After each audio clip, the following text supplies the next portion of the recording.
சினிமாவில் ஒரு சின்ன கனவோட ஒரு ஆசையோட வந்த ஒருத்தர் இப்போ பலருக்கும் இன்ஸ்பிரேஷனாக மாறி இருக்காரு.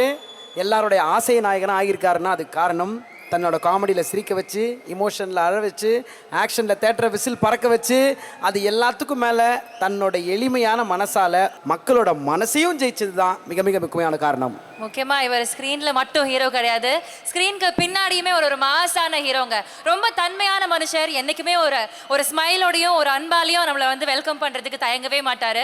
நீங்கள் ஒரு ஃப்ரெண்டாக அவர்கிட்ட பழகினீங்கன்னா ஒரு ஃப்ரெண்டு, ஒரு அண்ணனாக நீங்கள் பழகினீங்கன்னா ஒரு அண்ணன், நீங்கள் ஒரு வெல்விஷராக அவர் இருக்கணும்னு ஆசைப்பட்டீங்கன்னா உங்களை தூக்கி விடுறதுக்கு வர முதல் கை அவருடைய கையாக தான் இருக்கும். என்றைக்குமே ஒரு நல்ல மனுஷன்ப்பா அப்படின்னு நம்ம சொல்கிறதுக்கு தகுதியான ஒரு ஆள் நம்மளுடைய டியரஸ்ட் எஸ்கே அவர்கள். எஸ், இப்போ யாரோட பேருக்காக யாரோட பேச்சுக்காக இங்கே சத்தம் கிழிய போகுதோ, விசில் பறக்க போகுதோ, கிளாப்ஸ் தெரிக்க போகுதோ, மொத்தத்தில் இந்த அரங்கம் அதிர போகிறதோ, அவரோட வருகைக்கான நேரம். எங்கள் ஸ்டைலில் சொல்லணும்னா எங்கள் வீட்டு பிள்ளைனா எம்ஜிஆர், நம்ம வீட்டு பிள்ளைனா வேற யாரு, அண்ணன் சிவகார்த்திகேயன் அவர்களை அரங்கம் நிறைய கைத்தட்டலுடன் மேடைக்கு வாங்க என்று வரவேற்கிறோம்.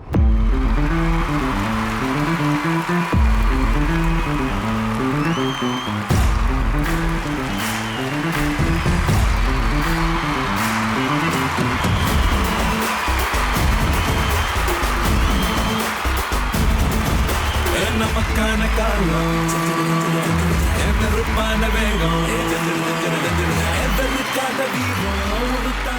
இங்கே வந்திருக்கிற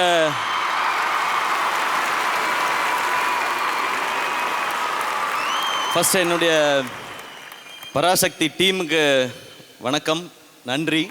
அப்புறம் இங்கே இருக்கிற ப்ரெஸ் அண்ட் மீடியா, என்னுடைய வெல்விஷர்ஸ், என்னுடைய ஃபேமிலி, நான் உழும்போது கை தந்து எந்திரிக்கும் போது கை தட்டுற என்னுடைய ஃபேன்ஸ் ஆன என் பிரதர்ஸ் அண்ட் சிஸ்டர்ஸ் எல்லாருக்கும் வணக்கம்.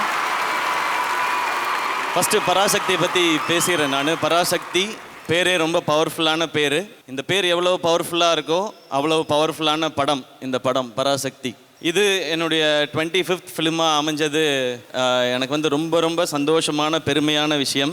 இதுக்கு காரணமாக இருந்த அத்தனை பேரையும், இதை ஸ்பெஷல் ஆக்குன அத்தனை பேரையும் நான் இங்கே கண்டிப்பாக மென்ஷன் பண்ணணும். நான் கொஞ்சம் டைம் எடுத்துக்குவேன், ஓகே தானே? உங்கள் எல்லாரையுமே 1960ஸ்க்கு கூட்டிகிட்டு போகிற, எல்லாரும் சொல்கிற மாதிரி டைம் ட்ராவல் பண்ணி அந்த உலகத்துக்கு கூட்டிகிட்டு போகிற படம் தான் இந்த வேர்ல்டு. பராசக்தியோட உலகத்தை நீங்கள் எல்லாரும் என்ஜாய் பண்ணணும் அப்படிங்கிறது தான் இந்த ஒட்டுமொத்த டீமோட ஐடியாவுமே. ஸ்டூடெண்ட்ஸ், யூத் எப்போவுமே பவர்ஃபுல். அவங்க எவ்வளவு பவர்ஃபுல்லாக இருந்தாங்கன்னு சொல்கிற படம் தான் இந்த பராசக்தி. இது நிறைய சொல்கிறாங்க, இது இந்த மாதிரி படமாக இருக்கும், இந்த மாதிரி படமாக இருக்கும்னு. அது எதையுமே நீங்கள் காதில் வாங்கிக்காதீங்க. இது யாருக்கும் எதிரான படமோ யாரையும் தப்பாக காட்டுற படமோ அப்படி கிடையவே கிடையாது. இது உண்மையான தியாகத்தை இந்த மண்ணுக்காக, மொழிக்காக, எல்லாருக்காகவும் இன்னைக்கு நாம் வாழ்கிறதுக்கும் சேர்த்து அன்னைக்கு போராடி உயிர் விட்டுட்டு போன உண்மையான தியாக செம்மல்கள் இவங்க எல்லாருக்கும் ஒரு வணக்கம் செலுத்துகிற படமாக தான் இந்த படம் இருக்கும். இந்த படம் உங்களுக்கு நம்ம ஊரை பற்றி, நம்ம மண்ணை பற்றி, மக்களை பற்றி சொல்லும். இன்னொரு பக்கம் உங்களுக்கு பயங்கர இன்ஸ்பைரிங்காகவும் இருக்கும். இப்போதைக்கு இந்த படம் பற்றி இது போதும்னு நினைக்கிறேன்.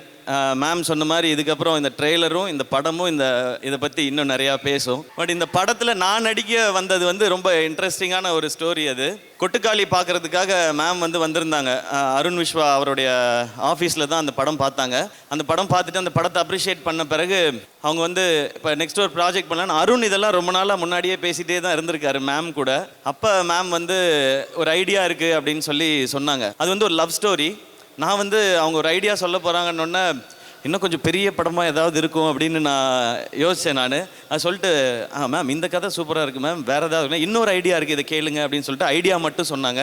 பட் நான் இதுக்கு மேலே கதை சொல்ல மாட்டேன், ஸ்கிரிப்ட் புக் கொடுக்குறேன், நீங்கள் படிங்க அப்படின்னு சொன்னாங்க. படித்து முடிச்சுட்டு அந்த கதை ரொம்ப ரொம்ப பிடிச்சிருச்சு. நான் சொன்னதை தான் படித்து முடிக்கும்போது பயங்கர இன்ஸ்பைரிங்காக இருந்துச்சு. இப்போது அதுக்கப்புறம் ஆகாஷ் ப்ரொடியூஸ் பண்ணலான்னு வந்தார்.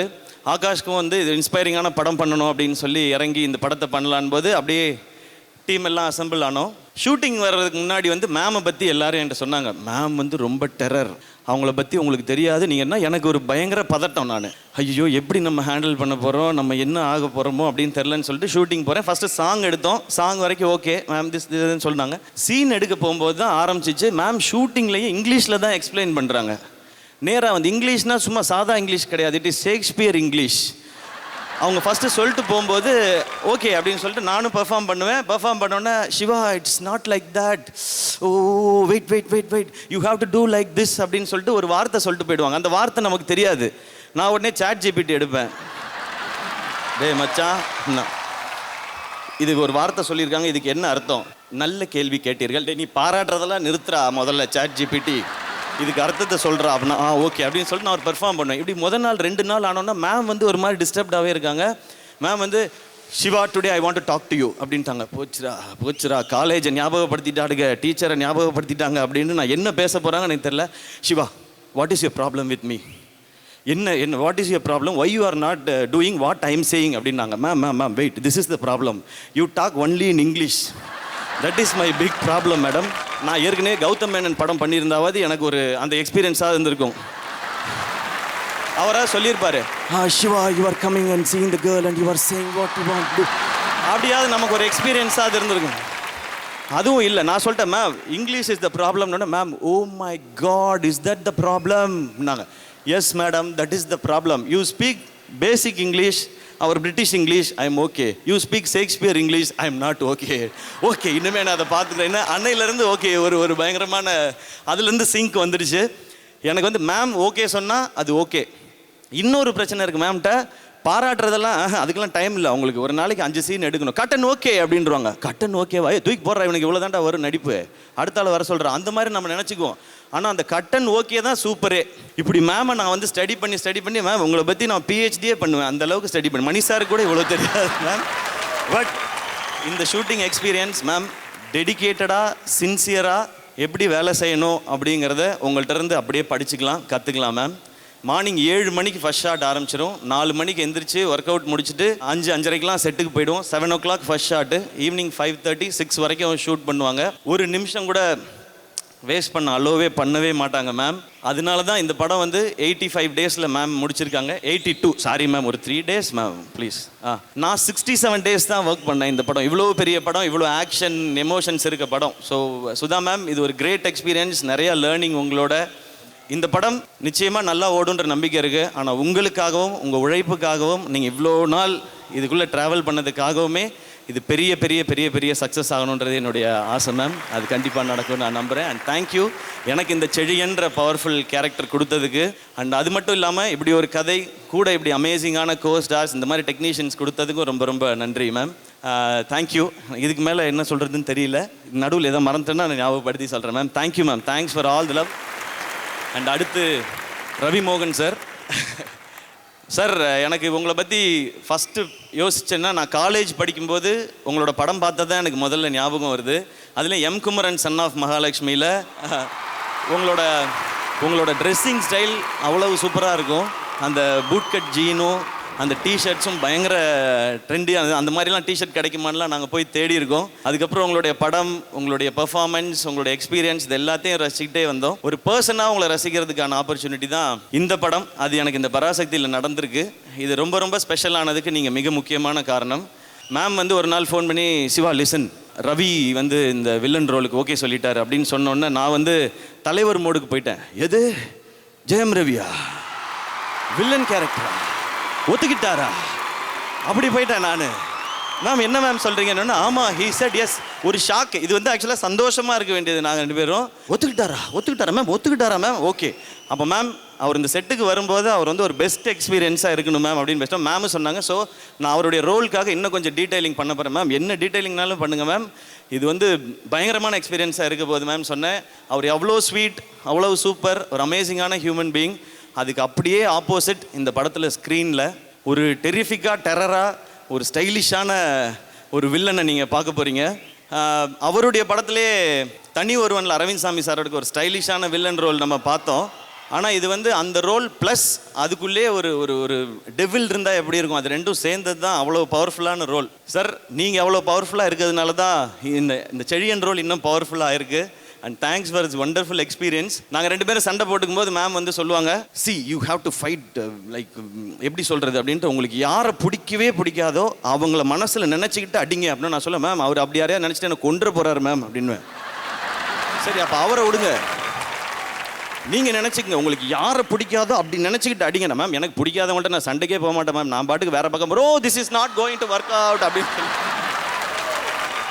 Siva why are you doing like this ma'am. அதெல்லாம் வேணாம், உங்களுக்கு பயங்கரமான இப்போ ஒரு சண்டை இருக்கும், நீங்கள் போய் உட்காருங்க மேம் சொல்லிட்டு நாங்கள் 2 பேர் பேசிக்குவோம். அவர் சொல்லுவார் சிவா இப்படி பண்ணிக்கலாமா இப்படி பண்ணிக்கலாமான்னு. அந்த சண்டையில் அவர் ஒரு அடி அடிச்சாரு, நான் ஒரு அடி அடித்தேன். ஆனால் அந்த அடியில் தான் எங்கள் பாண்டிங் இன்னும் கொஞ்சம் க்ளோஸ் ஆகிடுச்சுன்னு நினைக்கிறேன். தேங்க்யூ சார் இந்த அமேசிங்கான எக்ஸ்பீரியன்ஸ்க்கும் இந்த ஒண்டர்ஃபுல் வேர்ட்க்கும். உங்களை அவ்வளோ படத்தில் நான் ஸ்க்ரீனில் ரசிச்சிருக்கேன், பக்கத்தில் அதை விட ஜாஸ்தி ரசிச்சிருக்கேன் சார். இந்த படம் எல்லாருக்கும் ஸ்பெஷலாக இருக்கும், அதில் நீங்கள் பார்ட் ஆனதுனால இது extra special. Thank you sir. And my dear brother Atharva, Chinnadurai role வந்து ஸ்கிரிப்டில் படித்ததுக்கப்புறம் இது யார் நடிக்க போகிறாங்க, இது ரொம்ப லக்கியான ஒரு பர்சன் தான் இது கிடைக்க போகுதுன்னு நினச்சிட்டு இருந்தேன். இது அதர்வா வந்து நடித்தார். இப்போ அந்த போர்ஷனை பார்க்கும்போது வெல் டிசர்விங் அப்படின்றது தோணுது.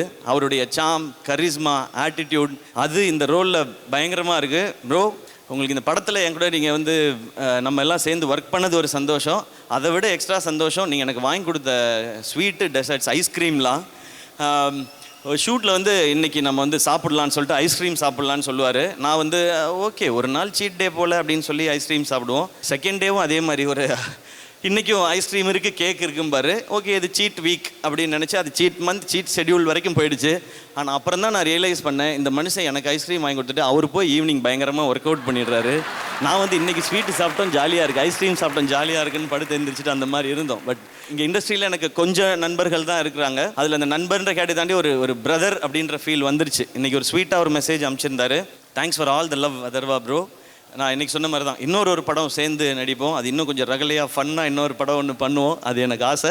சின்னதுரை ரொம்ப ரொம்ப ரொம்ப ஸ்பெஷலான ஒரு ரோல், எனக்கு ரொம்ப ஃபேவரட் இந்த படத்தில். அதில் நீங்கள் பயங்கரமாக இருக்கீங்க ப்ரோ. அதுவும் ஒரு சீனில் வந்து நீங்கள் அந்த 60s அந்த லுக்கில் வாயில் வந்து சிகரெட் வச்சுட்டு அப்படி ஸ்டைலாக இடுப்பில் கை வச்சுட்டு நிற்பீங்க. Super class, super. அண்ட் இந்த ரோல் டெஃபினட்டாக உங்களை பிடிச்ச எல்லாரையுமே நான் ஃபஸ்ட்டு தம்பியோட ஆடியோ லான்ச்சில் சொல்லியிருந்தேன். நான் இந்த ரோல் உங்களை பிடிச்ச எல்லாரையும் சந்தோஷப்படுத்தும், பெருமைப்படுத்தும், அப்பாவை இன்னும் பெருமைப்படுத்தும் இந்த படம். Murali sir thank you. And Ratnamala வணக்கம் வணக்கம். கூச்சண்டி கொஞ்சம் தெலுங்கு கற்றுக்கிட்டேன் இப்போ அவங்கக்கிட்ட. அவங்க ஒரு கிரேட் எனர்ஜி, எல்லோரும் சொன்னது தான், ஒரு அமேசிங்கான எனர்ஜி, ஒரு கிரேட் டேலண்ட், கிரேட் டான்ஸர். இதுக்கு முன்னாடி வந்த படங்கள் எல்லாம் அவங்களுடைய பெர்ஃபார்மன்ஸ் பார்த்துப்போம். பட் டான்ஸ் வந்து எல்லாருக்குமே ரொம்ப பிடிக்கும். நான் ஃபஸ்ட்டு ரொம்ப பயங்கரமாக பார்த்தது இந்த குறிச்சி மரத்தப்பட்டி மரத்தப்பட்டி மரத்தப்பட்டி மரத்தப்பட்டின்னு அந்த பாட்டு தான். அதுக்கு அர்த்தம் நமக்கு தெரியல, ஆனால் அந்த பாட்டு பயங்கரமாச்சு. அந்த டான்ஸ் தான் பார்த்தோம். அவங்க டான்ஸ் எவ்வளவு பிடிச்சதோ அந்த அளவுக்கு இந்த படத்தில் அவங்களோட பெர்ஃபார்மன்ஸ் பிடிக்கும். ஏன்னா சுதா மேமோட படத்தில் ஹீரோயின்களோட ரோல்ஸ் எல்லாமே ரொம்ப ஸ்ட்ராங்காக இருக்கும். ஸோ அவங்களோட ஃபஸ்ட்டு தமிழ் படமே சுதா மேம் படம் இப்படி ஒரு ரோல்ன்றது ஒரு சூப்பரான விஷயம். அதை அவங்க பயங்கரமாக பண்ணிட்டாங்க. Very happy for you Sheela. ஒரு சூப்பர் பெர்ஃபார்மன்ஸ். அந்த நீங்கள் ஆடுற ஒரு பயங்கரமான டான்ஸ் இருக்குல்ல அந்த ஸ்பீடில். ஏன்னா இவங்க டான்ஸ் ஆடும்போது நம்ம யூடியூப்பில் செக் பண்ணணும், அது 1xல ப்ளே ஆகுதா 2xல ப்ளே ஆகுதான்னு அதை நம்ம ஒரு வாட்டி செக் பண்ணணும். அந்த மாதிரி ஒரு ஸ்பீடு, அந்த மாதிரி டான்ஸ் இந்த படத்தில் இல்லை. அடுத்து ஏதாவது படத்தில் நடிக்கும்போது வந்ததுன்னா நானும் ட்ரை பண்ணுறேன் அந்த மாதிரி ஆடுறதுக்கு. தேங்க்யூ இந்த படத்தில் உங்களுடைய இந்த எக்ஸ்பீரியன்ஸ்க்கும் நீங்கள் வந்து இது பண்ணதுக்கும். And it is going to be very special film. உங்களுக்கு அந்த ஃபஸ்ட் தமிழ் ஃபிலிமே ரொம்ப சூப்பராக இருக்க போகுது. அண்ட் அடுத்து ஜிவி 100 படம் 20 இயர்ஸில். வயசு என்னையா ஒரு 35? அது எதுக்கு சொல்லிட்டு அப்படின்றாப்புல. ஓகே. பட் இந்த ஸ்பேனில் 100 ஃபிலிம்ஸ், இத்தனை ஜானர், இப்படிப்பட்ட சாங்ஸ்ன்றது ஒரு கிரேட் அச்சீவ்மெண்ட். நாங்கள் அமரனில் தான் ஃபஸ்ட்டு ஒர்க் பண்ணோம். அந்த படம் ஒரு கிட்டத்தட்ட ஒரு இண்டஸ்ட்ரி ஹிட் அந்த லெவலுக்கு போச்சு அமரன். அதுக்கு இவருடைய சாங்ஸும் மியூசிக்கும் ஒரு மிக முக்கியமான காரணம். திரும்பவும் பராசக்தியில் சேர்ந்துருக்கோம். இந்த படமும் அதே மாதிரி அந்த மேஜிக்கை ரிப்பீட் பண்ணணும்னு நான் நம்புகிறேன். இந்த படத்தோட சாங்ஸ் அண்ட் பிஜிஎம் எல்லாத்துக்கும் தேங்க்ஸ் யா, சூப்பர் ஒர்க். அண்ட் ஜிவிட்ட ரொம்ப பிடிச்சதுன்னா எல்லா சாங்ஸும் பயங்கரமாக இருக்கும். ஆனால் மெலடி சாங் பண்ணுறதுன்னா அவர் வந்து ஒரு பயங்கரம், அதில் ஒரு தனி ஃபீல் இருக்கும். இந்த படத்தில் இந்த ரத்னமாலா பாட்டை அனுப்பும்போது அதை ஃபோனில் ப்ளே பண்ணிவிட்டு நான் கேட்டேன். நான் அது ஒரு மாதிரி அவர் பாடுறதே எப்படி இருக்குன்னா ரகசியமாக காதில் யாருக்கும் தெரியாமல் பாடுற மாதிரி இருக்கும். ரத்னமாலா ரத்னமாலா. நான் கேட்கும்போது அப்படி தான் கேட்டேன். ரத்னமாலா. யாரும் இல்லை சொல்லுங்கள். நான் மட்டும் தான் கேட்குறேன், ஒன்றும் பிரச்சனை இல்லை, தைரியமாக பாடுங்க. நன்னவீடி அது மாதிரி எல்லா பாட்டும் அப்படி இருக்கும். நீ யார் காதலியா அப்படி ரகசியமாக பாடுறேன்னு கேட்டே இருப்பேன். பட் ஜிவியோட அந்த லவ் ஃபீல் அமேசிங். அதை ஒரு மியூசிக் போடுறதுல மட்டும் இல்லை, நடிக்கிற படத்துலேயும் லவ் ஃபீல் அமேசிங்காக தான் இருக்குது. சமீபத்தில் கூட ஒரு டீசர் பார்த்தேன், நல்லா இருந்துச்சு. But super. இன்னும் 100 ஃபிலிம்ஸ், இன்னும் 150, 200ன்னு போட்டோம். அண்ட் இன்னும் நிறையா டிஃப்ரெண்ட் ஜானர் அமேசிங்கான ஃபிலிம்ஸ் உங்கள்கிட்ட இருந்து வரட்டும். அண்ட் தேங்க்ஸ் இந்த மியூசிக்கு, இந்த ஜேர்னிக்கு. அண்ட் இதோட டெக்னீஷியன்ஸ் ரவிகே சார், ஒரு லெஜெண்ட், ஒரு பெரிய சினிமாட்டோகிராஃபர். அவருடைய இந்த ஃப்ரேம், அவருடைய இந்த என்னை ரொம்ப ரொம்ப அழகாக காட்டியிருக்காரு. Thank you Ravi K sir. அண்ட் இந்த படத்தோட production designer, art director Karthik sir. Sir, Valluvar கோட்டமில் நீங்கள் பண்ணது அது வந்து உங்களுடைய ஒர்க்குக்கு ஒரு சாம்பிள் நினைக்கிறேன். கிட்டத்தட்ட 1,00,000 பேர் அந்த வேர்ல்ட் ஆஃப் பராசக்தியை வந்து பார்த்துருக்கதா எனக்கு வந்து ஆகாஷ் ப்ரோ சொன்னார். Great work. இந்த படம் 60s. அத்தர்வா ப்ரோ சொன்ன மாதிரி எங்களுக்கு அந்த எக்ஸ்பீரியன்ஸே ரொம்ப சூப்பராக பயங்கரமாக இருந்தது. இன்னும் நிறையா ஃபிலிம்ஸ் உங்களோட ஒர்க் பண்ணுறதுக்கு I'm looking forward. And Supreme Sundar மாஸ்டரோட ஃபர்ஸ்ட் ஃபிலிம் நான் ஒர்க் பண்ணுறேன். எங்கள் 2 பேரையும் பயங்கரமாக சண்டை போட வச்சதுக்கு நன்றி மாஸ்டர். ஒரு பேன் இண்டியா ஸ்டண்ட் மாஸ்டர், ஒரு அனிமல், தள்ளுமல்லான்னு அந்த மாதிரி ஃபிலிம்ஸ் எல்லாம் பண்ணுறாரு. ரொம்ப சந்தோஷம் மாஸ்டர் உங்களோட ஒர்க் பண்ணது. Thank you for all the love. And எல்லா டெக்னீஷியன், பூர்ணிமா மேம் இன்னைக்கு போட்டிருக்க இந்த காஸ்டியூம் வரைக்கும் படத்தில் இருக்க எல்லா காஸ்டியூம்லேருந்து எல்லாமே அவங்க தான் பார்த்துட்டாங்க. And Gopi Prasanna designer, CH Balu sir, அதுக்கப்புறம் படத்தில் இருக்க எல்லா டெக்னீஷியன்ஸும், அண்ட் இங்கே இருக்கிற அசிஸ்டன்ட் டைரக்டர்ஸ், கேமரா டிபார்ட்மெண்ட் எல்லாரும் தேங்க்யூ. உங்களுடைய அந்த சப்போர்ட் இல்லைன்னா இப்படி ஸ்பீடாக நடக்கிற படம் நீங்கள் எல்லாம் சப்போர்ட் பண்ணலைன்னா இது இப்படி நடந்திருக்காது. அண்ட் ஆகாஷ் ப்ரோ, உங்களை பற்றி சொல்லணும். நான் ப்ரொடியூசர், எனக்கு ஸ்கூல் ஜூனியர் அவர். ஆனால் அப்போது அவ்வளோ பயங்கர க்ளோஸ் அப்படி பழக்கம் இல்லை, அப்போ எனக்கு தெரியாது. இப்போ இங்கே வந்ததுக்கப்புறம் தான் நான் கேம்பியன் அப்படின்னு சொல்லி கேட்டு தெரிஞ்சுக்கிட்டோம். தேங்க்யூ. இந்த படத்தை நீங்கள் இவ்வளோ சூப்பராக ப்ரொடியூஸ் பண்ணது மட்டும் இல்லாமல் இதை கொண்டு போய் சேர்க்குறது வந்து ஒரு அமேசிங்காக இருக்குது. உங்களுடைய இந்த ப்ரமோஷன் இது எல்லாமே ரொம்ப சூப்பராக இருக்குது. Thank you for all the support. And இந்த படத்தில் நான் வேறு யாரையும் மிஸ் பண்ணியிருந்தா வெரி சாரி. நான் இந்த பதட்டத்தில் இருக்கேன். லிரிசிஸ்ட், சிங்கர்ஸ், கொரியோகிராஃபர்ஸ் எல்லாருக்கும் என்னுடைய நன்றிகள். இந்த படம் இவ்வளோ பேர் சேர்ந்து ஒர்க் பண்ணியிருக்க இந்த படம் ஜனவரி 10ஆம் தேதி ரிலீஸ் ஆகுது. நீங்கள் எல்லாம் தேட்டரில் போய் பாருங்கள். இப்போ நான் இந்த ரிலீஸ் மேட்ருக்கு வரேன்.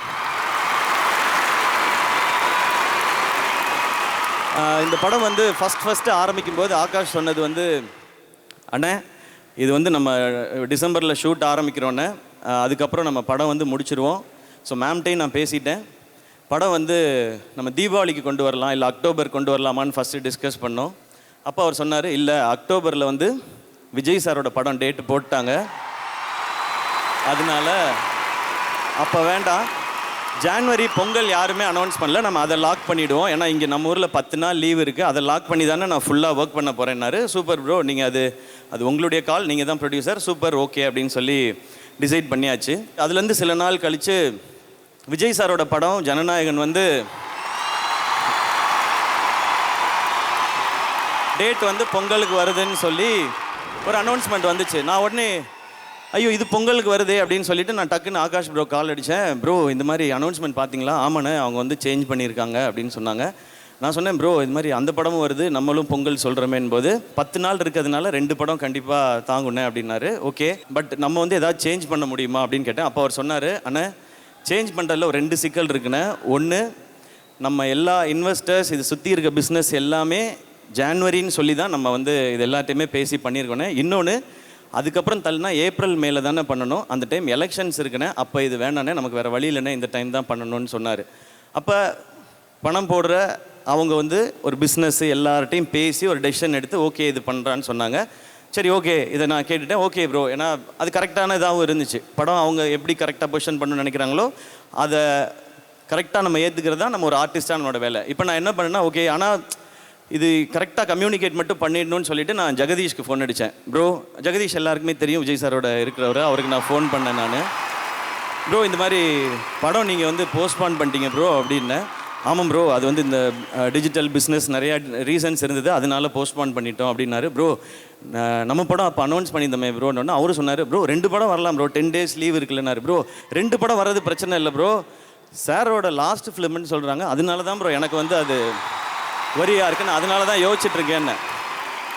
அப்போ ஜெகதீஷ் சொன்னார், ப்ரோ அதெல்லாம் ஒன்றும் பிரச்சனை இல்லை ப்ரோ, நம்ம 2 படமும் சூப்பராக இருக்கும் அப்படின்னாரு. இல்லை ப்ரோ, இது நீங்கள் நல்லா புரிஞ்சுக்குங்க, லாஸ்ட் ஃபிலிம்னால சார்கிட்ட என்ன செனாரியோங்கிறத கரெக்டாக இன்ஃபார்ம் பண்ணிவிடுங்க, இல்லைனா நடுவில் யாராவது சிலர் காமெடி பண்ணிகிட்டு இருப்பாங்க தேவையில்லாமல், அதனால நீங்கள் சொல்லிவிடுங்க அப்படின்னு சொன்னேன். நான் 5 minutes கொடுங்க, நான் பேசிட்டு வரேன் அப்படின்னாரு.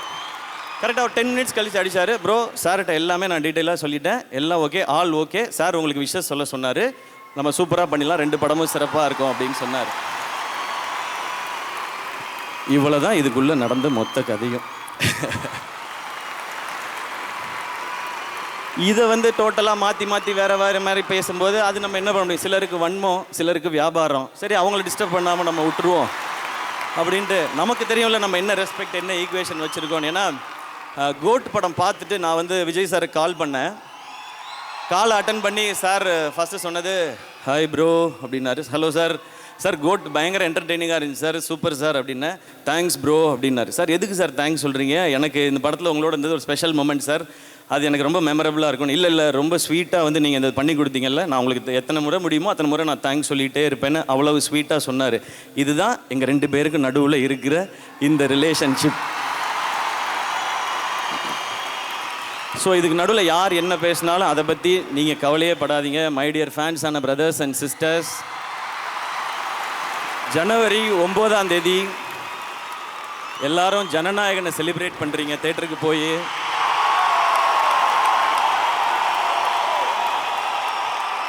முப்பத்தி 3 வருஷம் இண்டஸ்ட்ரியில் நம்மளெல்லாம் என்டர்டெயின் பண்ண ஒருத்தர் லாஸ்ட் ஃபிலிம்னு சொல்லியிருக்காரு. அதை 9ஆம் தேதி என்டர்டெயின் பண்ணுறோம், அதை போய் நம்ம செலிப்ரேட் பண்ணுறோம். நெக்ஸ்ட் டே ஜனவரி 10ஆம் தேதி நம்ம படத்துக்கு வாங்க, பராசக்தியை செலிப்ரேட் பண்ணுங்க. இந்த பொங்கல் கோலிவுட்டுக்கு அமேசிங்கான பொங்கலாக இருக்கும். இன்றைக்கி இருக்க காலகட்டத்தில் சோஷியல் மீடியாவை ஹேண்டில் பண்ணுறது ரொம்ப டஃப்பாக தான் இருக்குது. எது உண்மை எது பொய்ன்னு கண்டுபிடிக்கவே ரொம்ப கஷ்டமாக இருக்குது. இதில் இந்த ஏஐ வேறு வந்துடுச்சு. நீ ஏஐயான்னு ஏஐட்ட கேட்டு தெரிஞ்சுக்கிற கண்டிஷனில் தான் நாம் எல்லாருமே இருக்கோம். அதனால் இதுக்குள்ளே நீங்கள் உள்ளேயே வராதிங்க, நீங்கள் ஜாலியாக செலிப்ரேட் பண்ணிட்டே இருங்க. எல்லாருக்கும் தெரியும் அவங்கவுங்க படத்தை அவங்கவுங்க சூப்பராக செலிப்ரேட் பண்ணுவாங்க, மற்றவங்க படத்தை மாறி செலிப்ரேட் பண்ணிக்குவோம். மேம் சொன்ன மாதிரி நம்ம சினிமா அந்த லெவலுக்கு போகும். நான் இன்னமும் கிளியராக சொல்கிறேனே, எவன் என்ன வேணால் சொல்லட்டும், என்னை பொறுத்த வரைக்கும் இந்த பொங்கல் அண்ணன் தம்பி பொங்கல், அவ்வளோதான்.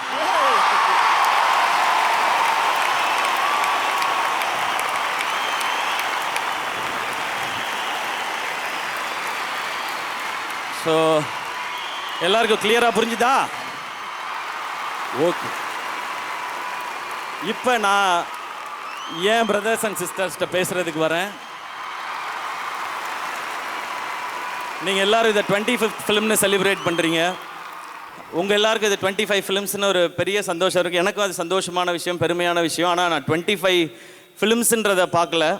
2007 டிவிக்கு வந்ததுலேருந்து இன்றைக்கி இந்த ஸ்டேஜில் நிற்கிற வரைக்கும் இந்த 19 வருஷத்தை தான் நான் பார்க்குறேன். இந்த 19 வருஷம் இந்த ஜேர்னி தான் எனக்கு ஸ்பெஷலாக இருக்குது. நான் கொஞ்சம் பின்னாடி போய் அதை மட்டும் பேசிடுறேன், ஒரு 10 மினிட்ஸ் மட்டும் எடுத்துக்கிறேன். காலேஜ் படிச்சுட்டு இருந்த டைம் எல்லாருக்கும் தெரியும், சடனாக ஒரு நாள் அப்பா இறந்து போயிட்டாங்க. அப்பாவுடைய உடம்பை வந்து அந்த பாக்ஸில் வச்சுருக்கும்போது ஒரு மிட் நைட்டில் நான் முன்னாடி நின்றுட்டுருக்கேன். அப்போ அம்மா பக்கத்தில் நின்று அழுறாங்க.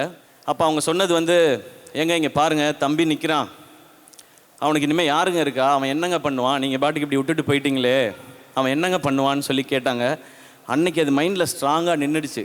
நம்ம என்ன பண்ணுவோம் இங்கே, நம்ம இந்த உலகத்தில் நமக்கு ஏதாவது வேணும்னா யார்கிட்ட கேட்போம், என்ன பண்ண போகிறோன்னு தெரியலையேன்னு சொல்லி அன்னைக்கு தோணுதான் ஏதாவது ஒரு ஐடென்டிட்டியை க்ரியேட் பண்ணணுமேனு. எனக்கு ஒரு திறமை இருக்கதான் நான் நம்பினேன், மிமிக்ரி கொஞ்சம் வரும், இதை வச்சு ஏதாவது பண்ணலான்னு. அதில் ஆடிஷன் அட்டன் பண்ணி டிவியில் செலக்ட் ஆகி ஃபஸ்ட் எபிசோட் டிவியில் வந்தப்போ ஒரு சந்தோஷம், நம்மளை எல்லாரும் டிவியில் பார்த்துருப்பாங்களே அப்படின்னு சொல்லி நான் ஒரு மாலில் போய், சிட்டி சென்டர் மால் இருக்குங்க, அங்கே போய் உட்காந்துட்டு எவ்வளோ பேருக்கு என்ன தெரியுதுன்னு நான் செக் பண்ணிகிட்டே இருந்தேன். இவங்க என்ன பார்க்குறாங்களா, என்ன ரெக்கக்னைஸ் பண்ணுறாங்களா, என் முகம் தெரியுதா, என் பேரை சொல்லி கூப்பிடுறாங்களா அப்படின்னு சொல்லி.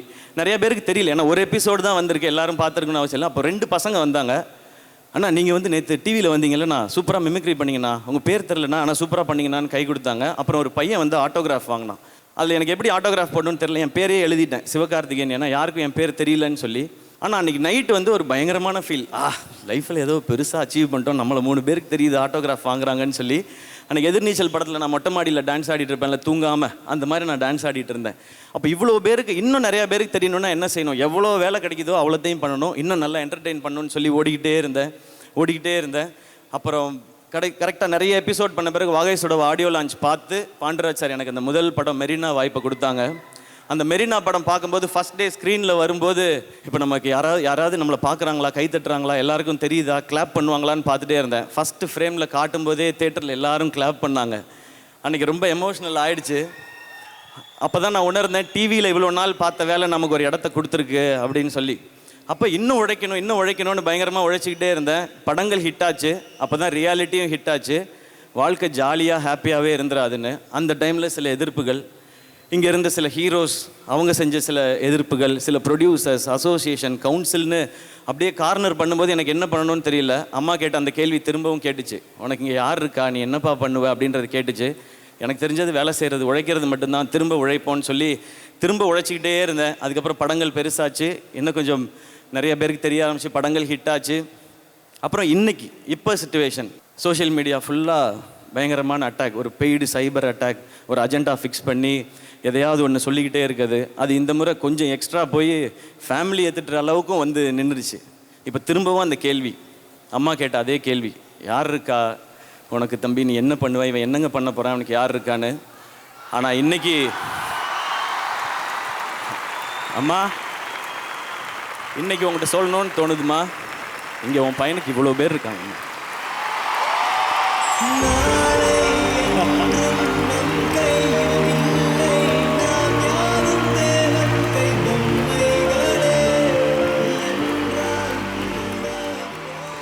என்ன இங்கே 1000 பேர் தள்ளி விடணும்னு நினைச்சாலும் தாங்கி பிடிக்கிறதுக்கு 1,00,000 பேர் இருக்காங்கம்மா இங்கே. எனக்கு கார் வாங்கினப்ப, வீடு வாங்கினப்ப அப்போல்லாம் நம்ம நல்லா இருக்கோம், வசதியாக இருக்கோம்னு தான் தோணுச்சு. ஆனால் இந்த செகண்ட் இன்னைக்கு இங்கே நம்ம ஜெயிச்சிட்டோன்னு தோணுது உங்களால். இங்கே இருக்க எல்லாருமே என்னோட கொஞ்சம் வயசில் சின்னவங்களாக தான் இருப்பீங்கன்னு நினைக்கிறேன். உங்களுக்கும் என்ன மாதிரி நிறையா கனவு, ஆசை, லட்சியம், ஜெயிக்கணுன்ற வெறி எல்லாமே இருக்கும். அதனால் உங்ககிட்ட இதை சொல்லணும்னு நினைக்கிறேன். நம்ம இந்த மாதிரி கனவு, லட்சியம்லாம் வச்சுருக்கும் போது சுற்றி நிறையா பேர் சொல்லிக்கிட்டே இருப்பாங்க, உனக்கு எதுக்குடா இந்த தேவையில்லாத வேலை, நீ என்ன பெரியவனா, நீ என்ன ஹீரோவான்னு கேட்பாங்க. நீங்கள் எல்லாரும் சொல்லுங்கள், ஆமாடா நான் ஹீரோ தான், என் வாழ்க்கைக்கு நான் தான் ஹீரோ, என் தகுதியை நான் தான் முடிவு பண்ணுவேன்னு சொல்லிட்டு போயிட்டே இருங்க. நம்மளை மாதிரி தனியாக வர்றவங்களுக்கு உழைப்பும் கனவும் தான் பேக்ரவுண்டு. அந்த கிரவுண்டில் நம்ம ஆடுறது தான் கேம், நம்ம அடிக்கிறது தான் சிக்ஸர். இன்னைக்கு கூட ஸ்டார்ட் பண்ணுங்க. டே 1 இந்த உலகம் நீங்கள் யாரோன்னு சொல்லும். 1 டே நீங்கள் யாருன்னு இந்த உலகமே சொல்லும்.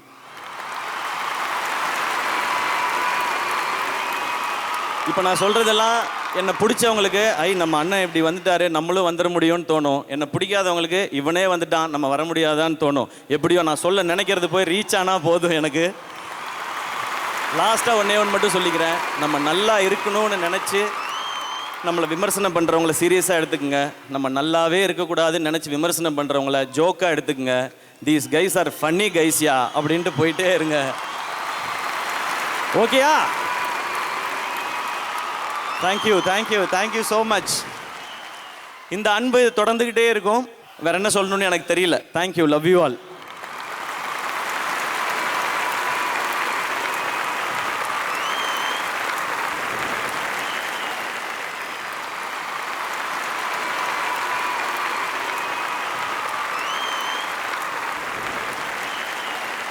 அத்தனை பேரும் அந்த அன்பை இங்கிருந்து கொடுத்துட்டே இருக்கணும்னு ஆசைப்படுறோம். ஆனால் ஒரு 2 கேள்வி மட்டும் உங்ககிட்ட கேட்கலாம். இன்னும் இருக்கா? ஓகே, 2 கேள்விண்ணே.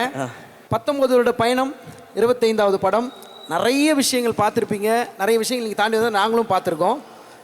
இதில் நீங்கள் ஒரு பெரிய லேர்னிங்காக எதனா பார்க்குறீங்க? இல்லை, 19 வருஷம் அப்படின்னா அதில் நிறையா இருக்குது கற்றுக்கிட்டது. எனக்கு என்ன சொல்லணும்னு தெரியல. ஒன்று மட்டும்தான் தோண்டிகிட்டே இருக்குது, நமக்கு முன்னாடி போனவங்களோட பாதையை பாடமாகவும் நமக்கு பின்னாடி வர்றவங்களுக்கு ஒரு பாலமாகவும் இருக்கணும்னு மட்டும் தோணிக்கிட்டே இருக்குது. அப்படி தான் இருப்பேன்னு நான் நம்புகிறேன். நான் ஒன்று கேட்கவா? கொஞ்சம் ஈஸியாக. ஓகே. பராசக்தி 1952 வந்து ஒரு கல்ட் கிளாசிக், சிவாஜி சார் நடித்தது. அதுக்கப்புறம் சிவாஜி படம் நம்மளுடைய தலைவர் ரஜினிகாந்த் அவர்களுடைய படத்தில் ஒரு முக்கியமான மொமெண்ட்டில் ஒரு டயலாக் சொல்லுவாங்க, பராசக்தி ஹீரோடா அப்படின்ட்டு. இன்னைக்கு நீங்கள் பராசக்தியோட ஹீரோவாக நிற்கிறீங்க. இந்த ஒரு டைட்டில், இந்த டைட்டில் எப்போவுமே அவங்களோட தான். அவங்க ஆசீர்வாதம் மட்டும் எனக்கு இருக்குன்னு நான் நம்புகிறேன். எனக்கு அது போதும். ஒன்று மட்டும் சொல்லிக்குவேன், இந்த பராசக்தி அவங்களுக்கும் மரியாதை செலுத்துகிற படமாக தான் இருக்கும். சூப்பர்ண்ணே.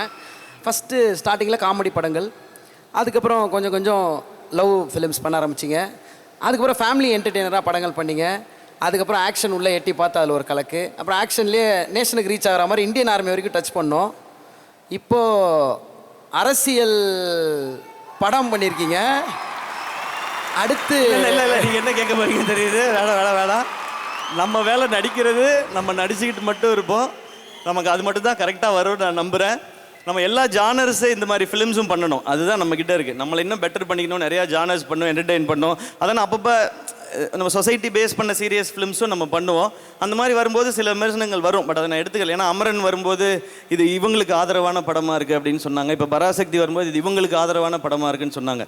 நம்ம யாருக்கும் ஆதரவும் இல்லை, எதிர்ப்பும் இல்லை. நம்ம வேலை நடிக்கிறது, நடிச்சுக்கிட்டே இருப்போம். ஏன்னா இங்கே இருக்கிற எல்லா அரசியல் கட்சிகள்லேயும் டெஃபினட்டாக நம்ம ரசிகர்கள் இருப்பாங்க. எனக்கும் எல்லா பார்ட்டிலையும் ஃப்ரெண்ட்ஸும் இருக்கிறாங்க. அதனால நம்ம நடிகராகவே தொடருவோம். இன்னும் கற்றுக்க வேண்டியது, செய்ய வேண்டியது நிறைய இருக்குது. பதில் தெளிவாக கிடச்சிருச்சுல்ல? தெளிவான இன்னுமே கேட்க மாட்டீங்கல்ல? Okay, thank you. ஏன்னா என்னை பொறுத்த வரைக்கும் தாய் நாட்டுக்காக ஒரு படம் பண்ணேன், அது அமரன். தாய்மொழிக்காக ஒரு படம் பண்ணியிருக்கேன், அது பராசக்தி. அவ்வளோதான், நான் அப்படி தான் பார்க்குறேன். Thank you, thank you, thank you Vijay bro, thank you Angeline, always amazing. இங்கே வந்திருக்க என்னுடைய fans and brothers and sisters எல்லாரும் சாப்பிட்டு போங்க, பத்திரமா வீட்டுக்கு போங்க. ஊருக்கு போகிறவங்க போயிட்டு தகவல் சொல்லி விடுங்க. உங்களுக்கு நான் இருக்கேன், எனக்கு நீங்கள் இருக்கீங்க.